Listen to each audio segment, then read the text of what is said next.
ঈশ্বর সরকার। এটা কোন জায়গা? এটা কৃষ্ণপুরের উত্তর কৃষ্ণপুর গ্রাম পঞ্চায়েত নয়নপুর এলাকা। নয়নপুর এলাকা। কি লাগাইছো? আমরা কুলবরি লাগাইছি। কতটা গাছ আছে এখানে? এখানে 152টা গাছ আছে।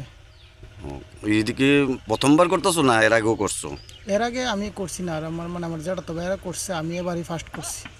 এটা কি সম্পূর্ণটা নিজের টাকা দিয়ে না সরকারি সাহায্যতা? না না, আমার সম্পূর্ণটা আমার নিজের ব্যক্তিগত টাকা দিয়ে। কত টাকার মতো খরচ করছে কেন? আমি এখন অবধি 45,000 টাকার মতো খরচ করছি। একটা গাছের মধ্যে কেমন ফলন হয়? অনেক গাছে তোমার যদি ভালো ফলন হয় 25-30 কেজি যায়। আর অনেক গাছে যদি কমায় 8-10 কেজি যায়। তো গাছের মধ্যে কি ওষুধ টষুধ দেওয়া হয়? আমরা সবসময় ওষুধ স্প্রে করি। ওইদিকে পঞ্চায়েতে দেয় না, নিজেরা কি? না, নিজে সম্পূর্ণটা নিজে তেলে আমরা বাজার থেকে আমরা ওষুধ ক্রয় করি। তো ওখানে আপাতত এই বাজারে ভুঁড়ির মূল্য কেমন আছে, দাম? ন্যূনতম 70 টাকা কেজি। কেজি। তো এটা কি শুধু তেলিয়ামুড়াতে বেছো না অন্যখানেও? তেলিয়ামুড়া বেশি, কল্যাণপুর বেশি, মোরচরা বেশি, তুতাবাড়ি বেশি, পাইকারি আর কি। এই চারাগুলি কইতে আনো? চালাগুড়ি আমরা কলকাতা থেকে আনি।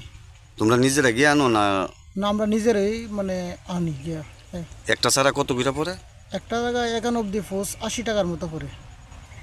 তো এই বড়ই দিয়েই তো তোমরা সংসার চলতেছে না? না, আমরা বড়ই দিয়ে সংসার চলতেছে। আর অন্যান্য কি কৃষি কাজ করোনি তোমরা? করি।